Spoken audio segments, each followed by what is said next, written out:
Hello there. Welcome to Mobile FM. Here is the tale of Obianuju and the arrogant prince. Obianuju was a beautiful soul that lived in a small village in the southeastern part of Nigeria, in a village in a place that is called Enugu State in Nigeria. Obianuju was so loved and admired by all the men in the village. Everybody wanted to have Obianuju. Everyone wanted to marry Obianuju. Obianuju was helping the mother sell in a small shop where the mother was selling food. She would cook, and all the men in the village would leave every other buka just to come and eat in Obianuju's buka. All because they wanted to stare at Obianuju's beauty, because they wanted to be with her, because they wanted to be close to her. The mother had a lot of patronage from the village and the opposite village, all because of Obianuju.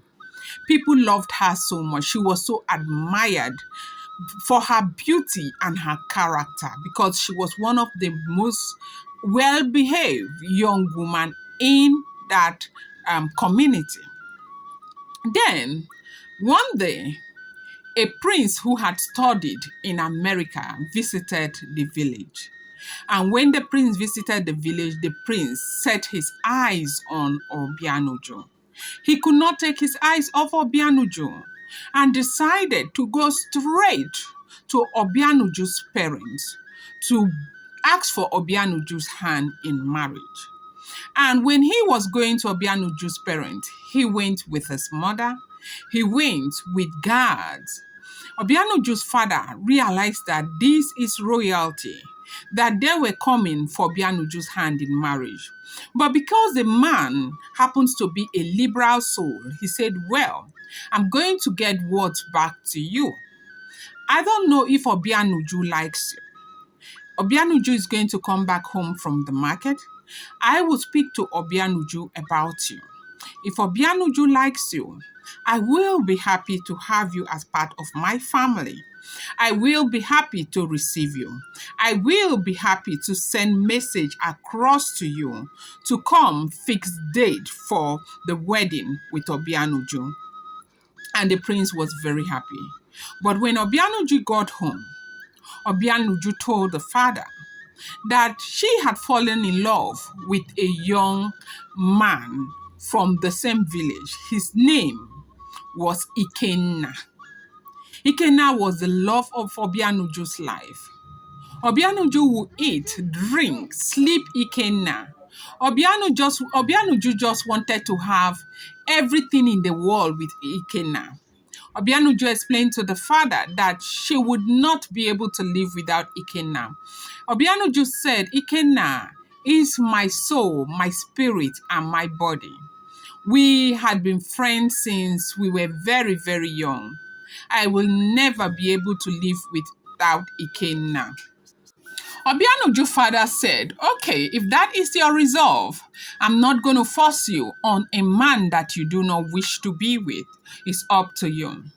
Now, the prince was very worried. Prince Obiora had sent one of his bodyguard to go beg the mother and try to talk to the mother, who was the queen of the village, to please speak sense to Obianuju, that the mother should go talk woman to woman with Obianuju, that he was very sure that Obianuju will agree to marry him. And the mother said, no, I cannot speak to Obianuju on your behalf. There are so many maidens in the village who will do anything just to be with you. You are handsome, that the guard should go tell the son. Prince Obiora could not take it. Prince Obiora started going after Obianuju's fiance, fighting Obianuju's fiance up and down, making so much problem with Obinna. And Obinna happens to be a very young boy who would never look for anybody's problem in the village. People loved him so much because he was so well respected and intelligent man, though he wasn't from an influential family. Nobody liked the prince. Prince Obiora was very arrogant. Prince Obiora felt as though he was on top of the world. Prince Obiora had told Obianuju that come rain, come sun, he was going to marry Obianuju. That Obianuju should remember that he is the prince of the land and no woman says no to him. Even when Obianuju cried and begged him that she was in love with some other person, that she would not be able to marry him, but Prince Obiora would not take it. Prince Obiora kept making problems so many times, men would hold him down and he would not agree. On a particular occasion, Prince Obiora had met Obinna on the road with Obianuju, and he could not bear them be together. He couldn't even take it. His heart could not take it. That it is real that Obinna might take Obianuju from him. And he decided to fight with Obinna right away. Obianuju was there. Obianuju had to kneel down. Obianuju begged him not to hurt Obinna. That if he would hurt Obinna, he would have to go through her first. And the prince, the arrogant prince, did not agree. The arrogant prince was bent on fighting Obinna or taking Obianuju from Obinna. And he went on that way. On a particular day, Obinna and Obianuju went to a village buka to have their dinner. They had a dinner date and they were having their beautiful time together. They were very, very happy because they had plans to get married. Everything both of these Jew lived for was to get married. They just wanted to be with each other. They wanted to come out of the distraction of the world. They were head over heels with each other. And, they were so, so, so in love with each other. They were very happy. And people in the village admired them so much. You could see the way old women were looking at them because these were like the stars of the village. Well-behaved couple, there will be old women's head. Then one day after that event, Obianuju went to the farm to fetch firewood with her friend, not knowing that Prince Obiora had a plot. Prince Obiora was plotting to pick her up forcefully and go with her since Obianuju would not agree to his proposal. Obianuju was so happy talking to her friend about her forthcoming marriage. Then Obianuju was picked up. The friend ran home, told the parents. Obianuju's mother was so devastated. She cried her eyes out. Like, what is going on? Who could have done this to my only daughter? Obianuju was so, so, so, so sad where she was, thinking about Obinna the entire time. And Obinna was so sad. Obinna was crying, busy looking for Obianuju everywhere. Then, on one occasion, the prince was also crying on an occasion that this event happened, but nobody suspected the prince. Nobody knew that the medical doctor prince could do something so terrible. The prince cried, and people consoled him because he was hoping that he would marry Obianuju. At least that is what he was saying to everybody. Then one day, Obianuju's father decided to go to the prince, and to the king, sorry.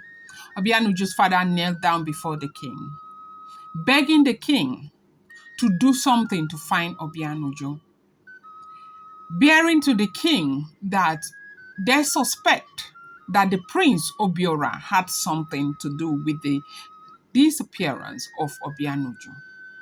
And the king said, yes, if that is the case, I'm going to do everything. And while that was happening, Prince Obiora had gone to meet with Obinna. Prince Obiora started fighting, got people to go physical with Obinna. He did all sort of things to Obinna, accusing Obinna that Obinna is responsible for the disappearance of Obianuju, even though he knew it wasn't true. Then one day, the king's guard ran to the queen and saying to the queen that, I am sorry to disappoint you, my queen. I cannot keep this to my conscience because the parents of Obianuju were suffering so much. I am here to tell you that Prince Obiora is actually responsible for the disappearance of Obianuju. I know where Obianuju is being kept. I can take you and I'll show you where Obianuju kept Obiora. Please, I beg you, my queen, do not let the prince know that I was the one who divulged this information to you, or else the prince will deal with me ruthlessly. And as the king's guard pleaded, the king summoned his men. When the king's men were trying to defend his son, he told them to be quiet, that he was going to bring back Obianuju, and asked the son if the son was responsible. The son said no, declined completely, that he's got absolutely nothing to do with Obianuju's disappearance. And then the king said, okay, if that is the case, I'm going to summon my men to go in search of Obianuju. And then they found Obianuju. And Obianuju was reunited with her Obinna. And Obianuju confessed that indeed it was the prince who had taken her. The prince hid her in a hut inside a very, very dense forest in their community. Obianuju said everything that happened, and the king was very, very disappointed and decided to arrange a marriage for Obianuju and Obinna. The king paid for everything. They had a very lavish marriage in their community. Obianuju was very happy, and the king gave Obinna a huge amount of money to go to the city and set up a business for himself and Obianuju. And the king also bought them a house.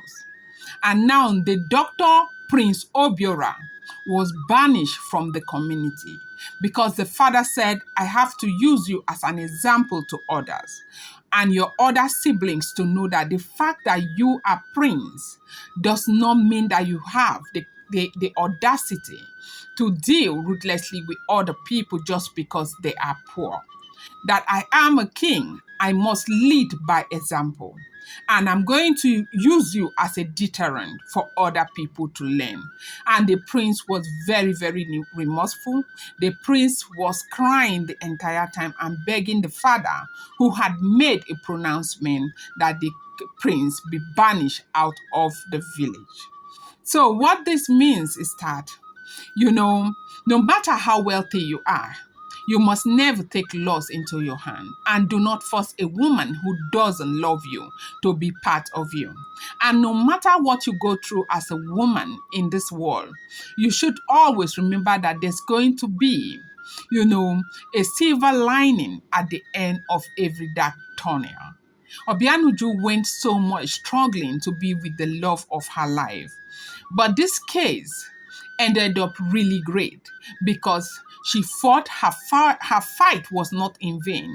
She ended up reuniting with the love of her life, and they had a happy home where they lived happily ever after. Thank you so much for watching. See you next time.